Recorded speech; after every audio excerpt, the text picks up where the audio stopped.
Have you ever wondered how sound can heal, inspire, and transform your life? What if the vibrations around you could unlock your true potential and guide you to a deeper sense of harmony? Welcome to Sound Pathways, the groundbreaking journey into the healing power of sound, creativity, and connection with your host, Dr. Karen Olson. In each episode, she explores the profound link between your mind, body, and spirit, from composers and musicians to sound healers and visionary leaders. She'll dive into captivating conversations that reveal how sound shapes your reality, heals our wounds, and helps us manifest our dreams. And guess what? You're part of the conversation. So call in and ask questions and experience personalized sound healing live. And let your sound be your guide to the life you've always dreamed of.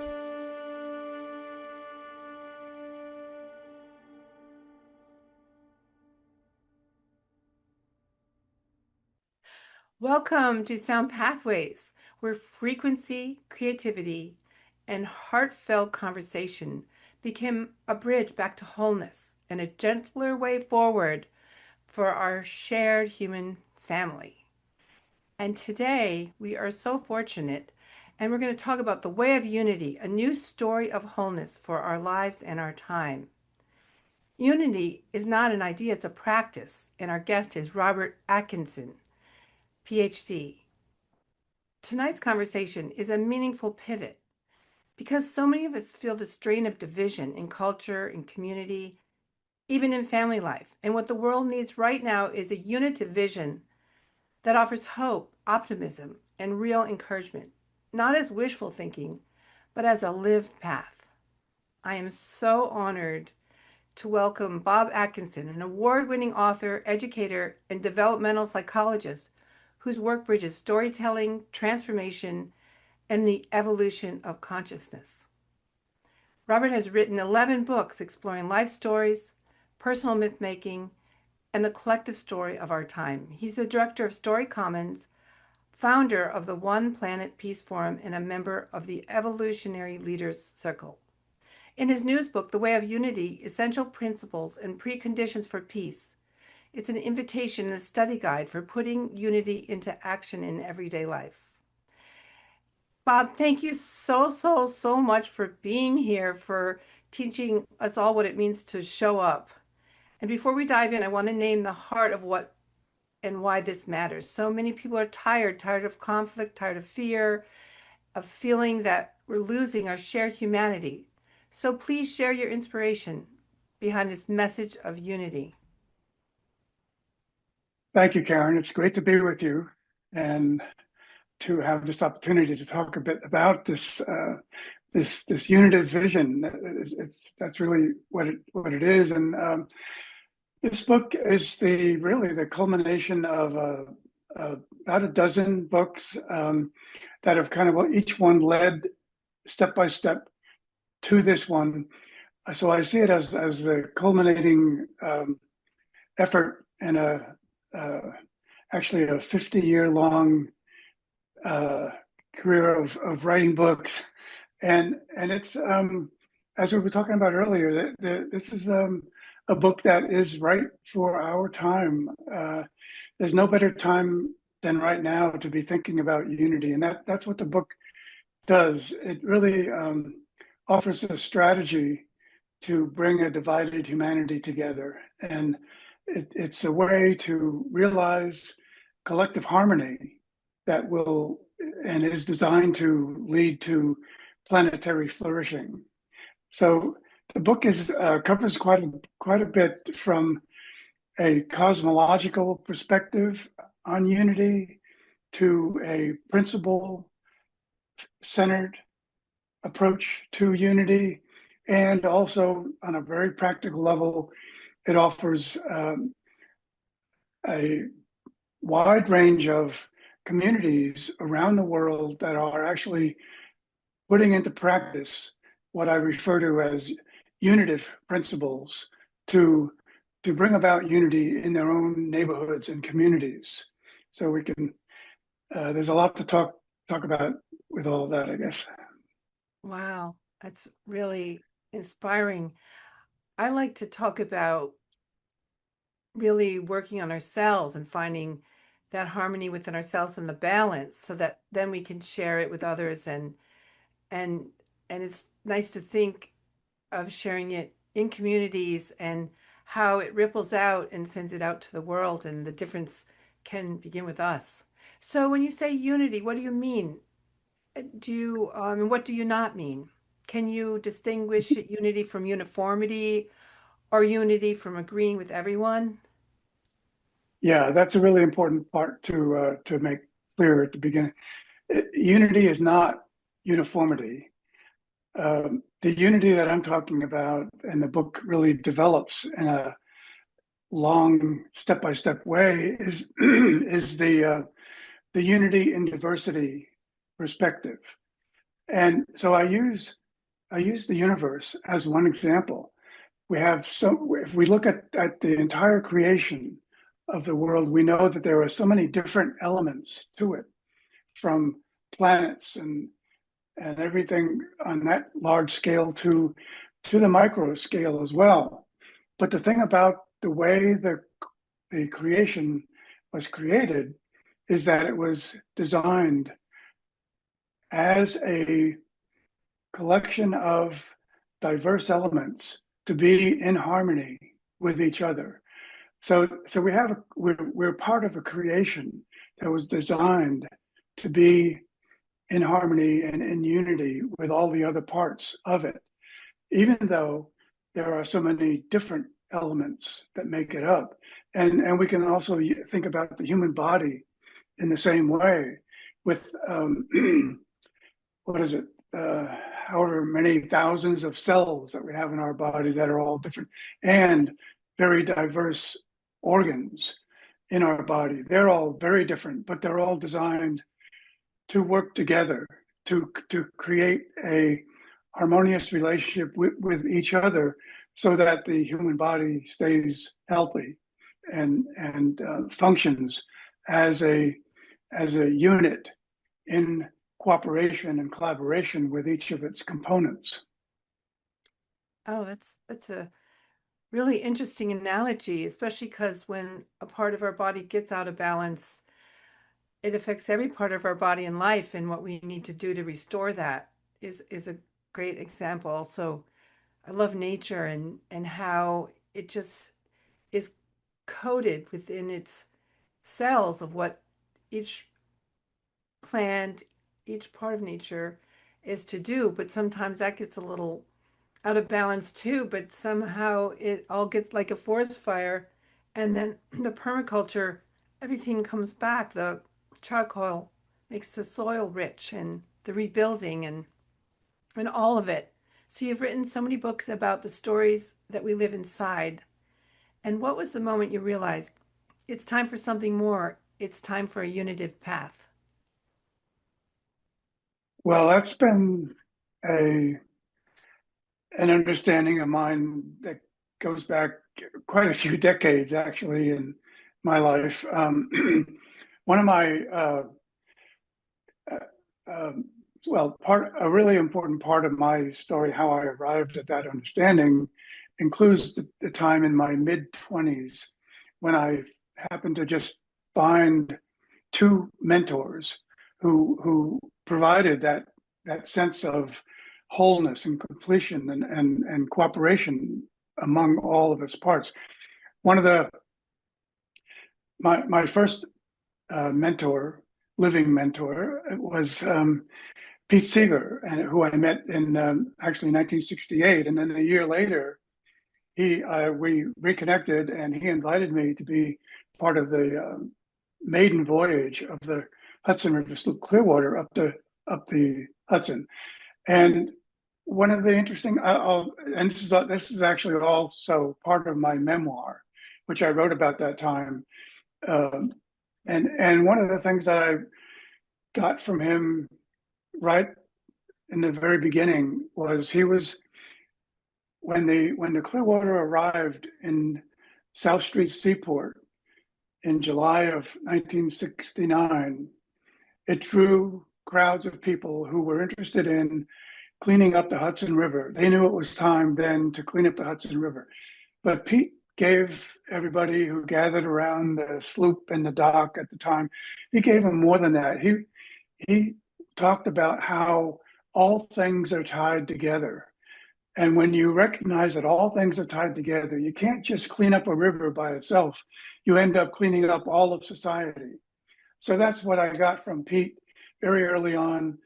And a few months later, I serendipitously met Joseph Campbell at one of his Cooper Wow. Union Mm. talks, and he was the one who put the pattern who gave a context for the pattern that I was living in my own life at the time, and so he spoke on that holistic universal level as well, and so there really has never been a time since then, in my mid-20s, that I haven't seen the whole first and then its parts.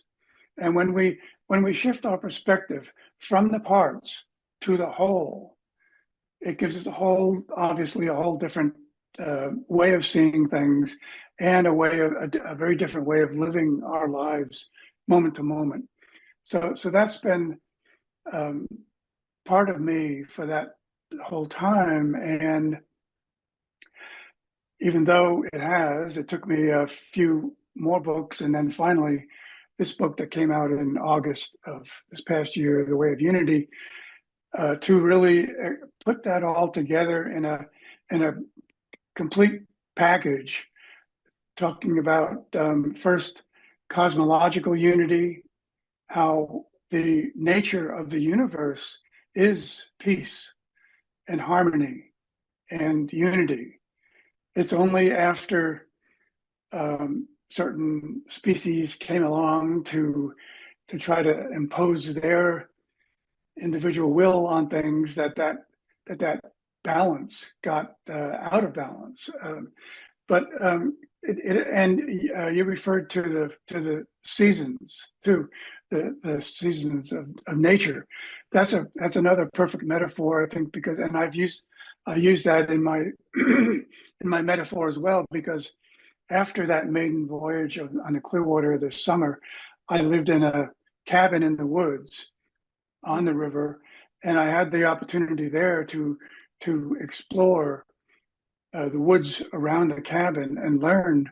And happened to be in the fall when all the leaves were changing color and dropping, and everything was changing, and that just gave me that the insights that I gained from a deep exploration of nature was to understand that each cycle, each season of nature makes up just one part of a greater whole.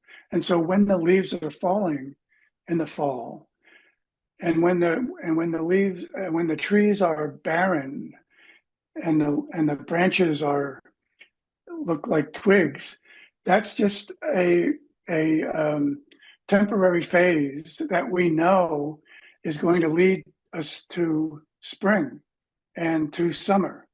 And so that's a whole other important metaphor, I think, to keep in mind about the cyclical nature of those patterns.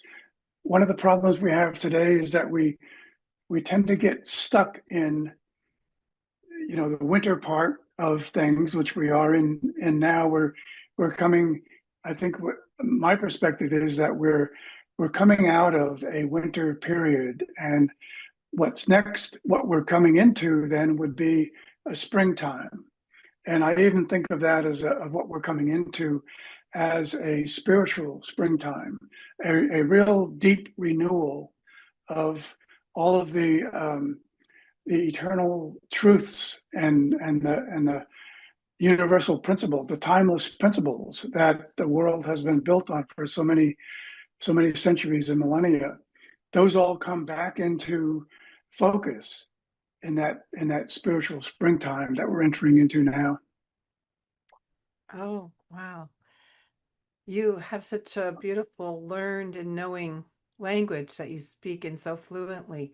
And it seems like this book is kind of a full circle not even more than a moment, but experience where it's bringing it all together. And I share with you the deep connection with nature and love all the analogies and the seasons, and that we're just all a part of the seasons of life.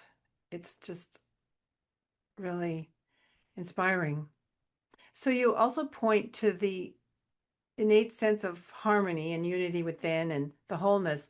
But sometimes I think for some people it might feel a little out of reach, especially during some of those challenging days and times. So what do you think the inner knowing, why do you think it is sometimes hard to access, and what could help us remember how to be whole? That's a That's great your book. question. Yeah, no, that it is, and it's a great question because the answer to that question is in the question itself.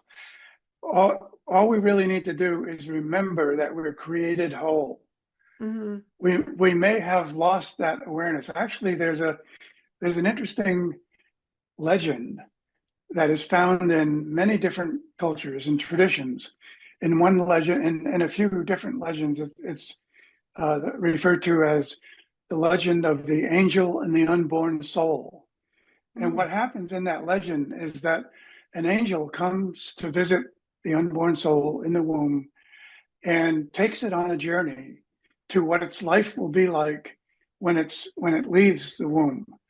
Mm. And then the angel brings it back to the womb, and 9 months later, it's born, forgetting what it had learned from the Mm. journey that the angel took it on.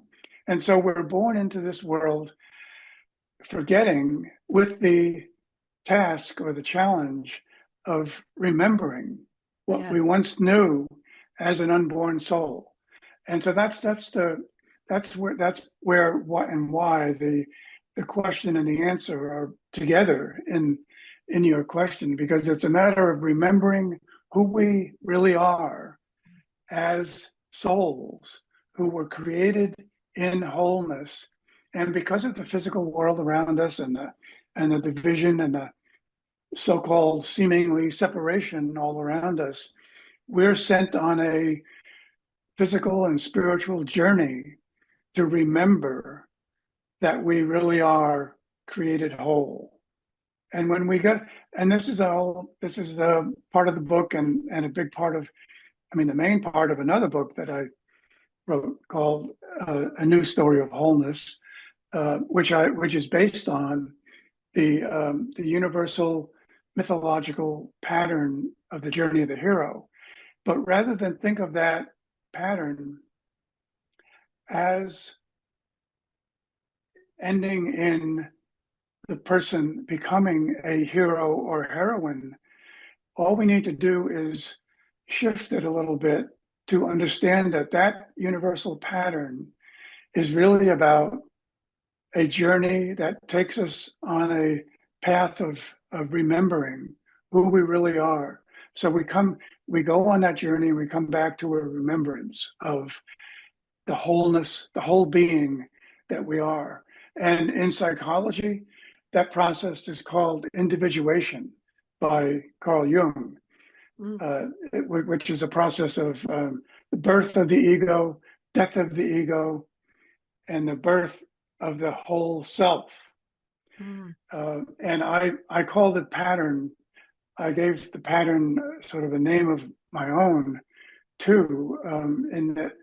But in all the versions, which go from mythology to mysticism to rites of passage to psychology, all those versions have their own. All those ways of knowing and practice have their own versions of it, of the same pattern. And I call it beginning, muddle, and resolution. A Mm. muddle is what brings about the conflict or the challenge that we have to face and work our way through to realize the resolution of it. And so that's another way to understand that whenever we face any kind of a conflict or a challenge in life, or what I would think of as a muddle, that has a real purposeful place in our life to bring us to the understanding that that's a place not to get stuck, but a place that is meant to lead us through that, and in the process bringing about a deep transformation, which then leads us to the realization of who we are, who we really are, a whole being. Wow. That's a lot of concepts, lot to take in. I like to think also of remembering why we were born, and also the whole concept of dreams means a lot to me.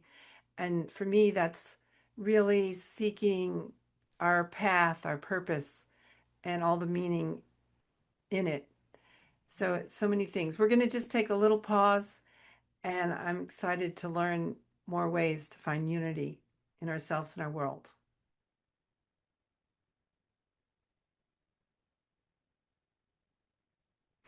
Okay. Um, you describe a unity in action model, not just an idea, but a way of living. So what does a unity in action look like on a normal Tuesday, in a conversation, in a family dynamic, or online? Well, that's a great question, and it's very kind of complex in the sense that there are some things that we need to understand in order to have that outcome happen. And so, what I describe in the book is a strategy that is being applied in thousands of communities around the world, based on first knowing what the unitive principles are that can be applied in everyday life in a neighborhood or community, and in all of the relationships that we have on those levels. If we understand what the principles are, and the book goes into a lot of detail about what they are, but just really quickly, a couple of them are unitive justice, which would be justice that brings about unity by maintaining solidarity on all levels. Another one would be unitive economics, which is economics that brings about unity by eliminating the extremes of poverty and wealth. Another one might be unitive education, or education that brings about unity by seeing all knowledge as a reflection of a greater wholeness. And most importantly, or I would think in terms of the question you asked, is the understanding of the concept of unitive relationships, or relationships that maintain the inherent harmony and balance between all beings. So this includes relationships that bring about gender equality, relationships that nurture the innate potential of children and youth, as well as relationships that honor humanity's inherent diversity, and also relationships that are harmonious with nature and all living things. So if we understand those unitive principles and apply those in our everyday interactions with each other, that's a big important part of a strategy and a practice that we can apply. And so along with that, these communities that I'm referring to, they are really applying that in the context of a collaborative learning process, which is also has at its heart a process of consultation. And consultation is a specific practice that is designed to bring about unity in a group or a community dialogue or conversation. So understanding those principles and strategies and applying them can be a very not only practical but very meaningful way to ensure that there is harmony and unity in any group or community. That's beautiful. If someone feels hopeless or cynical or exhausted, what's the smallest unity in action that they could that's an action step that they could take that would help them? Well, First step. yeah, I think that kind of comes back to what we may have been talking about earlier, and that the first step really in this whole process is that one that we were talking about of remembering that we are whole. We're created Hmm. to be whole beings, and that that realization, that remembrance, gives us what I would think of as a sense of inner peace or inner harmony, inner unity. And when we have that, and we're aware of that we have that, then that's something that we can easily, by our actions based on that, we can easily convey that either directly or indirectly to whoever we come in contact with. So that's always the first step is achieving, recognizing, and gaining and maintaining that inner sense of harmony and unity within ourselves, and then remembering that as we have interactions with anyone else in all of our relationships, and just I mean, if we so so none of this is any good unless and until we are in relationship with others. Hmm. And when we are, if we're in relationship with others, with the understanding that we're a whole being ourselves, and our interest really is to connect with another human being on that same basis, that they are a whole human being as well, then that is what will allow that unity between more than one being to happen. And it's an awareness that we carry with us that really creates the relationship, the form and the quality of the relationship that we're entering into with anyone else. It's beautiful. And it really, I do believe it starts with us too, in that harmony and the balance. And it's giving and receiving. I think realizing that that's part of community and relationships is that that's also a balance. So on some pathways, we work with frequency and vibration and the healing part of music and words and concepts. So what role do you feel that story and art, music and beauty play in restoring unity? And what do you think, and what words do you think fail or interfere with that? That's a great one, and that's another kind of complex question, but it actually does connect to another principle that is developed quite in detail in the book, and it's the principle of unitive narratives. And a unitive narrative is a narrative or a story that brings about unity. It's a narrative that's grounded in unitive consciousness that brings about unity by validating and supporting the unity and diversity of humanity and all life. So again, it's an understanding that we have to kind of start with, and when we do that, I mean, it's fairly obvious to most people today that one of the ongoing struggles in the world today is the battle between unitive narratives and divisive narratives. That's going on all around us, everywhere we look, and everything we read in the, online in the newspapers everywhere.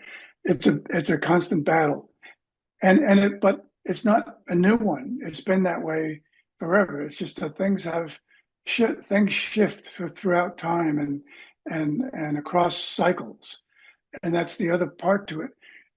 This is all about a ongoing cycles of what I would think of as growth, maturity, decline, and renewal. that's a typical cyclical process of renewal, from growth to maturity to decline and renewal. And everything is in different places at the same time in that cycle. But as it's easy to imagine, we are at a point uh, where the where the distinction between unitive narratives and divisive narratives may have never been clearer to us. And so we all have a challenge to think about that, and in the stories that we tell about ourselves, about our communities, about the world we live in. Our challenge is to tell and share with others stories that bring about unity ultimately, or that maintain, or that inspire unity rather than its opposite. So it begins again internally, and we share that with the world that we're in contact with. And the more unitive narratives there are out there, the more we'll be able to um, uh, overshadow the divisive narratives that are also out there. That's beautiful. And in my analogies, I also think of harmony and dissonance and tuning things up so that they're in balance and it sounds healing. It's, the harmonies, the resonance, the all of that that's Yeah, also part of nature is gives us that. So you've given us so much hope and so many images and ideas and ways. And how can people find the way of unity and follow your work? yeah. You can go to my website, which is www.robertatkinson.net, and you can also go to Amazon and look up, or any other bookseller online and bookstore that might be handy. Look up The Way of Unity. Beautiful. But And online, do you have social media or are you more through your website? I'm on some parts of social media. I'm on Facebook, and I just started a new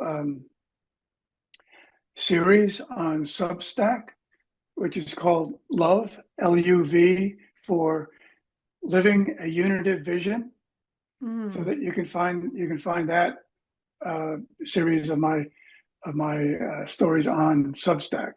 Love, Luv, living a unitive living a unitive vision. And I just wanted to add what you were saying about music and harmony.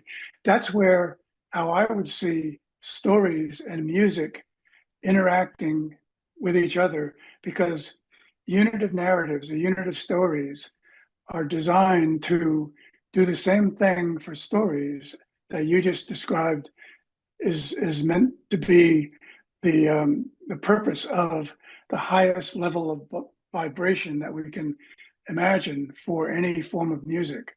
So those two genres operate the same way. A unitive narrative reaches for that highest level of vibration, just mhm. as just as music does to inspire the hearts of people by reaching to that highest vibration possible. Highest frequencies, yes. And I wonder if I could um, quote you about joining a global movement of our time and building a culture of oneness by taking the pledge. And I was wondering if I could have your permission to read that, or if you'd want to read it, or can I go ahead? Sure, go ahead. Go Okay. ahead, sure. The Oneness Pledge. I'd love to share an invitation that aligns with this conversation, the Oneness Pledge. In all my thoughts and actions, I pledge to look on all things with the eyes of oneness. We live in a time of spiritual renewal. The greatest challenge of our time is recognizing the oneness of humanity.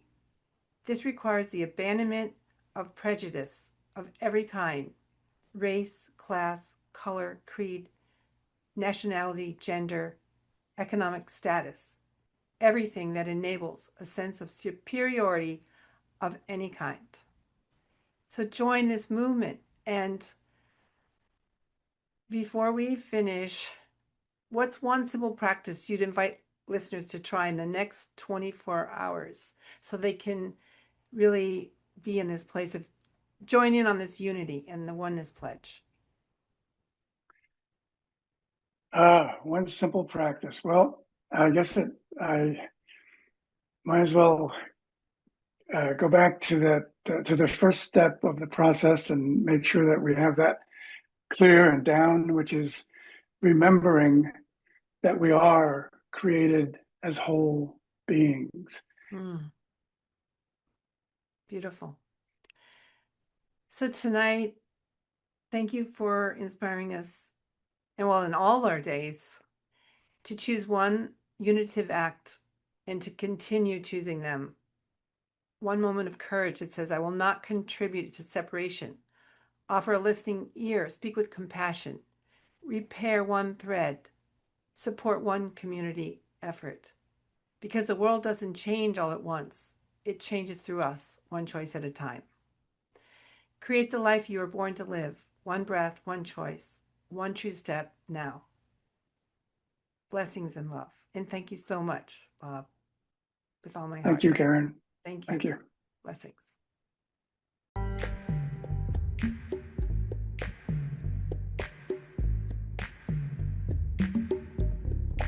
Thank you so very much for joining us on today's transformative journey. We're honored to have shared this space with you, and we hope you're feeling inspired and aligned with your highest self. For more insights, resources, and to continue your path of healing, be sure to visit KarenOlson.com, your gateway to deeper sound healing, music, and wisdom. Remember, Sound Pathways is here every other Wednesday at 9 p.m. Eastern, 6 p.m. Pacific on BBS Radio TV, Station 1. Until next time, stay alive, stay inspired, and let the magic of sound guide you.